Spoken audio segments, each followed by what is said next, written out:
I guess the first thing we should do is introduce ourselves so that if anybody's watching who doesn't know who we are, they can say. So, do you want to introduce yourself? Okay.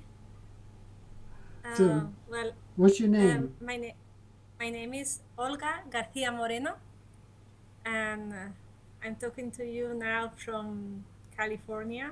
Ah, I am, yeah, I am making this visit for the summer. I'm working with Walter Alvarez, right.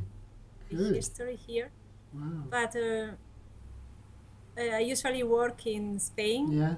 in Universidad de Oviedo, Oviedo University, which is on the north coast of Spain.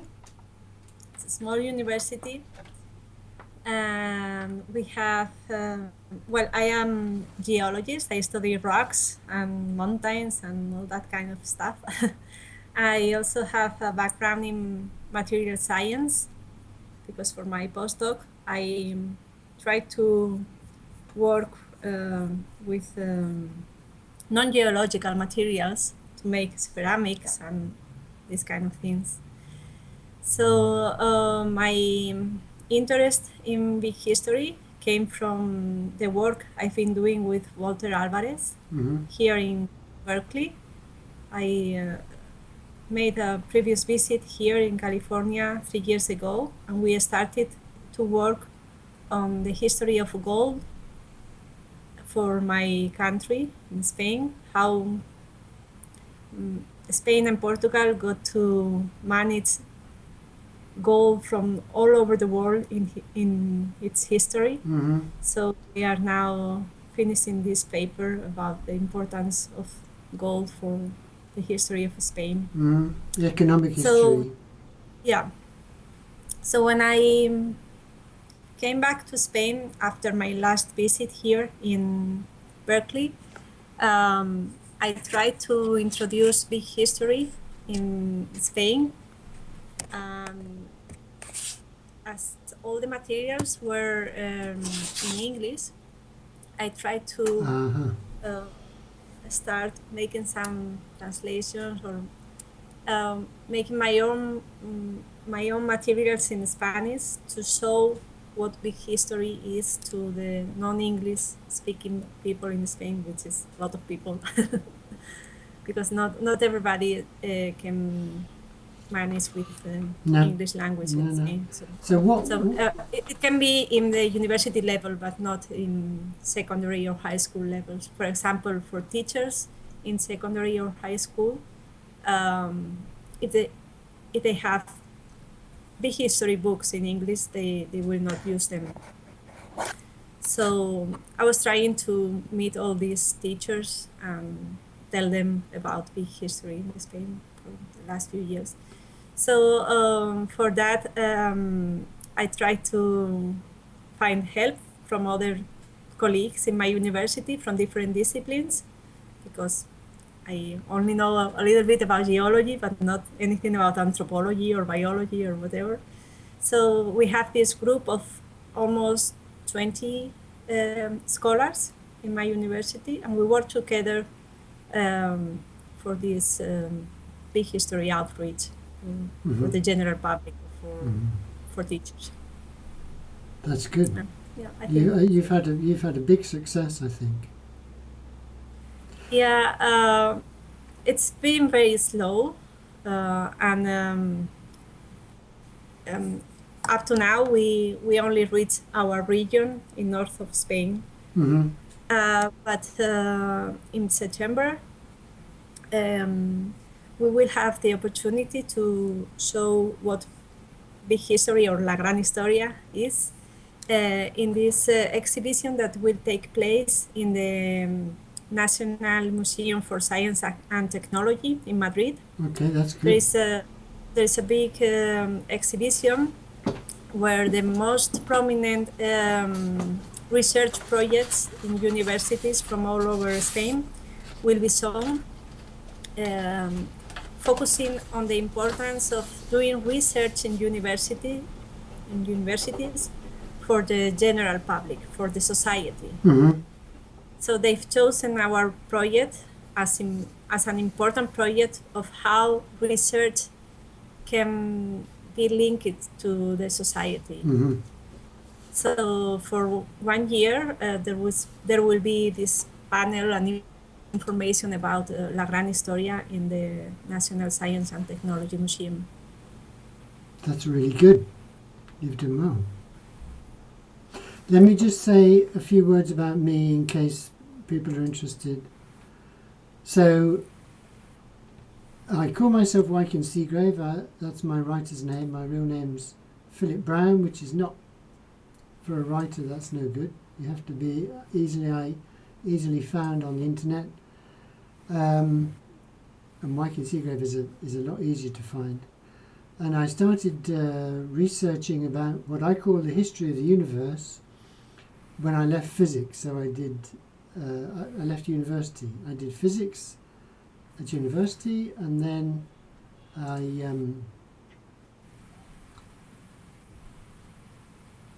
after a short time teaching, I then went to Cambridge to start studying, because I always wanted to find out where we'd come from, which is why I studied physics. And so I've been researching that subject for the past 40 years, although, I mean, the first 2 years really were fairly intensive. I was doing nothing else but researching it, put together what I understood to be the story, which has not changed that much since then, and then got married and had to get a job, so this history of the universe was on the back boiler. But I wrote books and websites, and I'm still writing about it now. I'm currently writing a work of fiction which takes the characters back through history, having adventures as they go back through time and eventually reach the Big Bang. So that's where I come from. And as far as big history is concerned, I actually heard about big history on French radio. I listened to French radio more than English radio, and heard a lecturer from the Sorbonne mention big history, and I was astonished that other people were talking about this subject.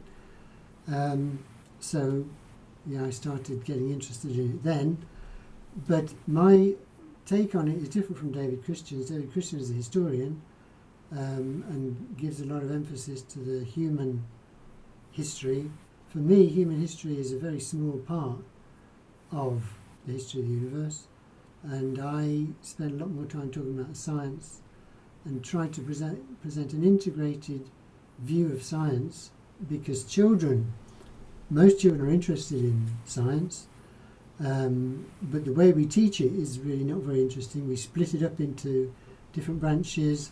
They don't really see the point, whereas History of the Universe gives you a framework, a meaningful account of where we've come from.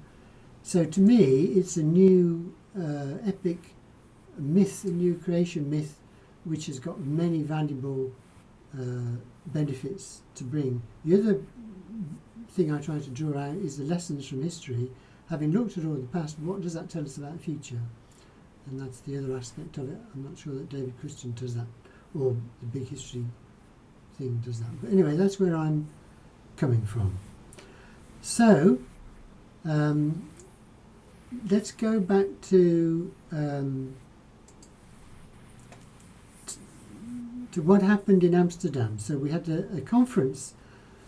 The Big History International Association had their conference in Amsterdam, and at that meeting, a group of us decided that we would start a group called the Big History European Network. And this meeting today is the first of the online conferences. I think we need to share ideas and discuss what we want to achieve from this. Now, the middle of August is a very bad time to hold a conference because everybody's on holiday. But in fact, this is more of a trial than anything else to prove that it can be done, which, I mean, I need to see what the result of this is on YouTube. But the idea is we have a permanent record, and people these days, certainly members of the public, would rather watch a video than read a transcript, because the alternative way of discussing where we're going with this network is by having an online forum where people write in their comments over a period of time. That's available on our network, so the URL of the network is being broadcast as we talk, bighistory.eu. And people can go there, and if they're interested in taking part in this project, they're very welcome to join. They can apply, and we can make them an author, and they can create pages about what they're doing and profiles of themselves. The question is, what do we want to achieve? And I think what I would imagine we would do is have both online discussions and live discussions over the next, well, I don't know how long it's going to take. Somebody mentioned a year of just thinking about it, but I don't know. I suppose that's probably about right. In reality, we're not going to achieve anything very quickly. I mean, what Olga, what do you think we could achieve with this? What would you yes, what do you want to achieve? it's a difficult question because I have already tried to do something similar in my university, but instead of using Skype or internet, we try to meet together for some meetings, maybe once a month. We started with every month meetings, and then at the beginning everything was very exciting and everybody wanted to get involved in doing something, and we were trying to write down some objectives we would follow and so on. But at the end, as this was not part of everyday work that they have to do, it became more slow, and few people participated in the meetings and so on.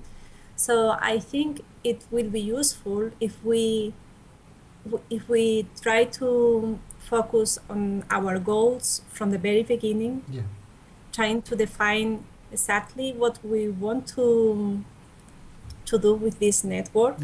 And I am giving the answer, giving you the answer with the same question that you are asking me. Sorry. But I think the first thing we should do is to fix these goals, and probably, and this is one thing that it's difficult to achieve, is to get a granted project. I don't know what should be the main topic for that project. I don't know whether it should be research, like a scientific research project, or more educational type of project. I cannot I cannot give you an answer of that, but I think with a granted project from the European Union or for other different foundations or whatever, people would get more involved in getting all these objectives defined and so on. Although, a project to define goals, I'm not sure that's how fundable that is. I mean, I've got no experience at applying for funding, so I don't know. I mean, maybe that's feasible. Go on. Yeah, sorry. After the last conference in San Rafael in 2014, we tried to make this project research we were looking for grants in the UE, and it's difficult to find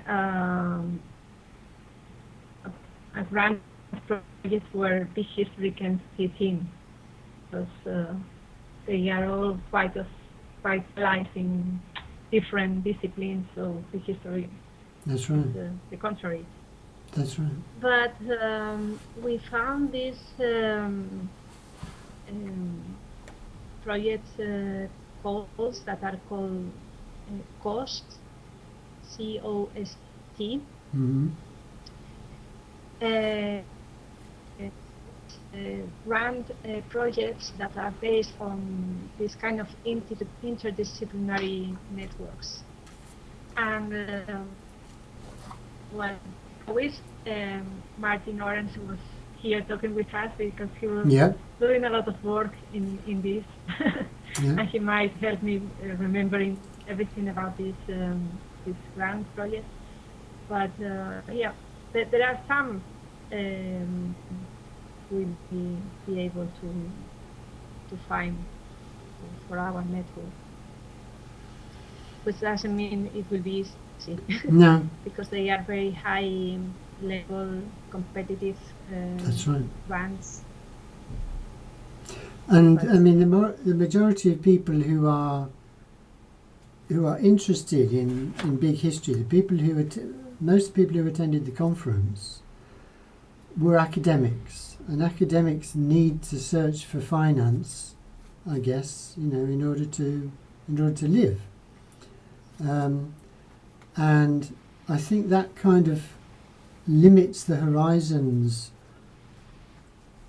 people's horizons somewhat. I mean, I'm coming at this from a totally different point of view. I'm saying, what does the citizen need? I'm not looking at it from a university's point of view or a school teacher's point of view. I'm saying, what does the citizen need to know about this story, and why would they want to know? The basic principles of marketing is that you identify wants and needs. So what do people want, and what do they need to know about where they've come from and where they're going? And I think that they have a lot of wants and needs which this story could satisfy. Everybody at some stage in their lives asks the question, why are we here? What's it all for? And this story provides some of the answers, which I'm not sure that everybody knows. In order to so that's one of the wants. People want to know where they've come from, I think. Every civilization has come up with their own answers. The needs, I think there are many needs. People need to understand basic science in order to live and make decisions about their lives and about how they live their lives and about work.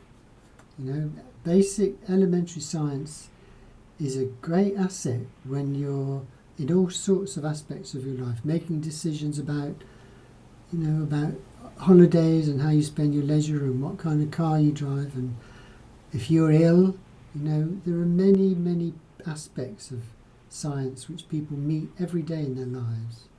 And I think people need to know a bit about science. And I think that people need to make decisions about the future. And the best way to make decisions is by trying to learn the lessons from history. Because if you ignore history, then people tend to repeat the same mistakes as were made. And we are not only likely to do that, but we're in dramatically new epochs. The climate is changing, the whole environment is changing dramatically beneath our feet, and we have key decisions that we need to make about where we take the world. So it's a little bit like, where do we go with this network of big history, and on a much bigger scale. In order to make those decisions, I think people need to know where we've come from, how we got here, what are the forces and factors which are influencing the future, what's the truth about things like climate change.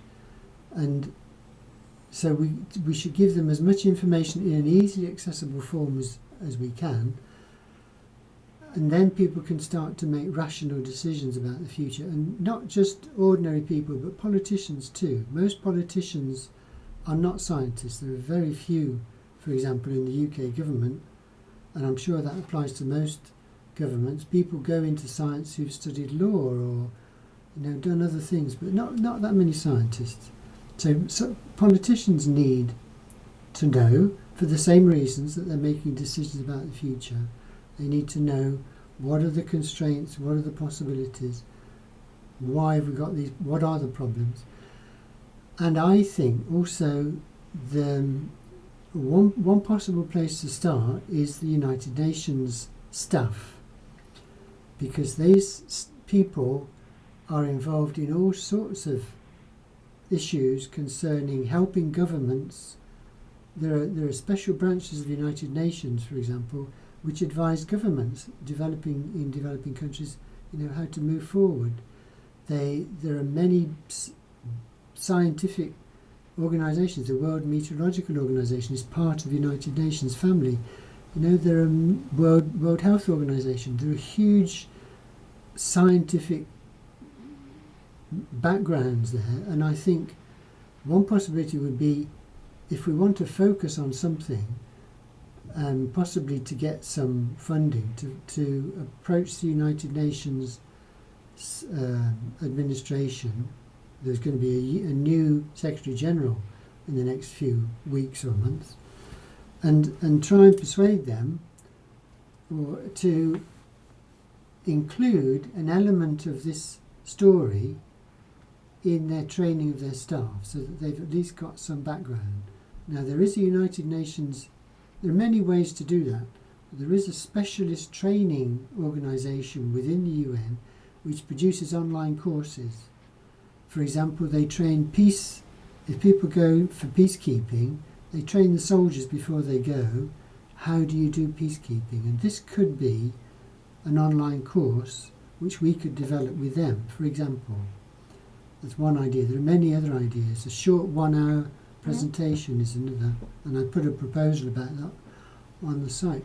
But I think, personally, we need to look beyond our narrow horizons of thinking about schools and universities, because that way you're bound by the constraints of grants and all those things. And we need to think wider. How we finance it, I don't know, but I am prepared to put some money into financing it. I've spent my life working on this, and I've, as well as doing this, I've also earned money in my professional life. So I have got some money I could invest. Not a lot, but I've got some. So, and we might be able to find matching amounts from others. But I mean, that's where I'm coming from anyway. But I can understand where most of the academics will. Yeah, it's something that we will have to face if we want to get academics involved in our network or our project, because yes, this is, as you said, it's our way of living. I mean, it's not that we get the money so we can do whatever we want. No. But for example, I don't have a permanent position. And if I have to apply for a permanent position in the near future, and I explain to the tribunal that yes, I love the history and I would like to get everybody know how we can explain where we are from and etc. They will say, okay, yes, but how many indexes, how many articles do you have in exactly. the or whatever, and yeah, it's difficult to join all different goals of so different people from the academy, and yeah, I don't know how to explain it better, but no, I know, I understand. I wish it would be in a different way, but I think this is the reality, and I think it is important that we have from the very beginning we have these academic people involved in our network. From the scientific point of view, it has to be rigorous, it has to be updated, and it's important to make academics happy with it. So, But I mean, many academics have got an outreach brief, haven't they? That they are supposed to engage the public in what they're doing, because the it's public, becoming important in our work outreach. the Yeah, so public. I mean, universities. Most universities are financed by the taxpayer, so the public are paying for all this research, and they have a right to know what's going on, and so most academics are encouraged to do some outreach, and this is one way of doing that. That's true. Yeah, outreach is becoming very important for our careers also. So, I mean, one possibility would be to have an online forum like this where we get academics in to talk about their bit of a subject for a short time, and then the public can ask them questions, so that you've got you've got an expert on a subject, and you can personally ask them questions. That might be a way to do it, and we could do that on Skype, and we could involve people from different countries and different expertise, and build up over time, build the whole story up in that way, so that what we end up with is a series of videos talking about different stages of the story, but also where people are answering the questions, or the experts are answering the questions that real people want to know. So that's one. I mean, there are lots of ways to do it, but I'm not sure what is the best way.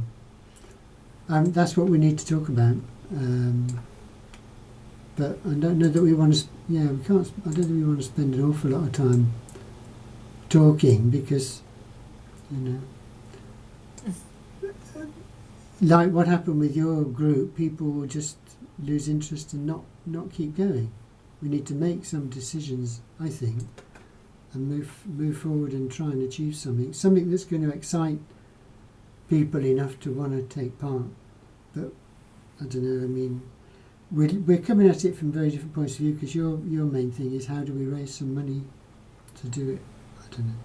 Raising money for me is of no interest at all, really. Doing something is far more interesting. But then I don't have to live by it. yeah.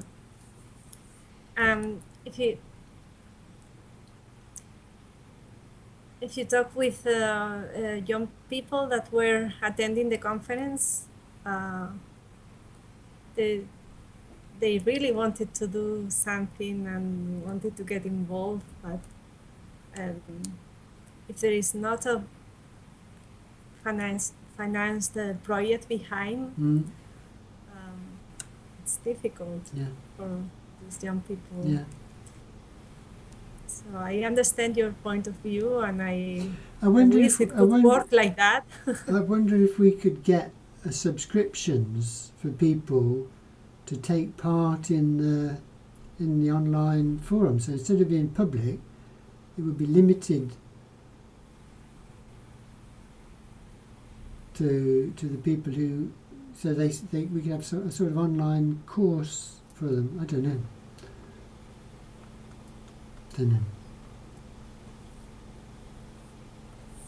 You'd have to get people who are really interested and really want to know in order to pay. I guess the other way to do it is to get some of the media involved. So if we could get it as a television series, I mean, your thing about the museum is a great way of getting it out to the people. So So did the museum? So this was in Madrid, what National Yes. Science Yeah. Museum, was it? And did they invite people to produce projects to submit to their exhibition? Yes, it was a call for all the universities in Spain. So all the research departments in each university would send a project summary to the museum. So they've chosen from all these projects all around the country. Mm-hmm. Uh, they they have focused in 4 points. One was the origin of humanity. Some other was advances in how do you say, environmental research for society. Well, there was 4 topics Mm-hmm. where we could, with big history, we could have sent our summary to any of them because it could fit in any of them. Mm-hmm. But we decided to send it to the origin of humanity. So now there are 2 projects that will be shown in that section of the exhibition. One is ours, and the other one is related to Neanderthal research in Spain. And yes, as I told you, the focus was to show the general public how doing research in university is useful for Mm-hmm. our development as a species. And probably, well, the exhibition is not still on. It will start, I think, in September. Mm-hmm. We don't know yet because we have this government changing at the moment, Oh, and really? I think, yeah, I think they stopped it. It was supposed to be open in May, and they stopped it. So I think it will be for September. I will tell you all about in the forum about it. And I think we will have some media interested in Yeah. this Yeah. exhibition. Yeah. And I also have an idea for a project in Spain for museums, because we have a network of science museums in the north of Spain. So they have this passport that everybody can have, and they will get a stamp in Mm-hmm. each of the science museums, like the um, astronomy museum or geology museum or whatever museum on the north part of Spain, in the north part of Spain. They can make this trip and get the passport with a stamp. Right. So I thought it was a good idea if we could have a kind of big history meta museum that could link all these museums Mm-hmm. by the general history, the big history of all the museums together. That would be very easy to do. We don't have to build any No. big exhibition, or Yeah. you just have to show in each of the museums how the contents of that particular exhibitions are related to big history, and that could be a very easy way to reach to a That's a lot good of idea. people. Mm. So I have this project in mind. I'm talking to some museums in my region, and yes, we're thinking about that. Good. That sounds good. And we also have a project in mind where we are already making the pilot episode for a small documentary about big history in Spain, like taking some topics, for example, this one about gold that I am Mm-hmm. working on. Mm-hmm. Um, so talking about different topics from the big history point of view, but this will be a very small documentary in our region in Spanish. But this is the way we think about outreach for big Yeah. history. I guess every country has got a different a whole different system, different strengths and weaknesses as far as selling big history goes. And so maybe we'll end up with different approaches in different countries. I'm not sure how people are going to support each other directly, whether we can come up with one project. I think somebody mentioned having a European conference every year instead of waiting every 2 years for a conference. So every other year we could have a European conference. That might be another way of doing it, but that's obviously not going to involve people outside the big history community, which is what we're aiming to do. So I think maybe we ought to. I mean, we've had a reasonable talk. It's been a good first go. Thank you very much for taking part, because otherwise I would have been talking to myself. I mean, just briefly, how do you think we ought to move forward? Do you think we should have? I mean, I guess what we need to do is try and find a date when more people can. Or do you think a video conference is a good idea, or would it be better to have just a text-based online forum type discussion? I think we should keep both, Okay. because maybe not everybody will be able to make the Skype conversation, Yeah. and they will like to follow with the Okay. text forums. But I think it's a good idea if we try to keep these conferences like this one, and So we need to. I guess we need to try and maybe trying to find a date that find a date. can Suits be, it, yeah. yeah. Okay. Now I just picked a date so that at least we'd do an experiment to see if it worked. But it's been good. I think it's been interesting. So hopefully we'll have a recording of this video on the web, because I don't think we had a huge audience watching, but maybe people will watch it later. Okay. All right. Well, it's a pleasure to meet you again, and thank you for your time. Thank you very much for calling, and yeah, I hope this will work in the future. I'm not sure. I know for sure that it will be very slow, but we will make some advance in the way, which is always good. So it's a good start, as you said. Yeah. All right. Ciao. Thank you. Thank you. Ciao. Bye. Adios. Bye bye.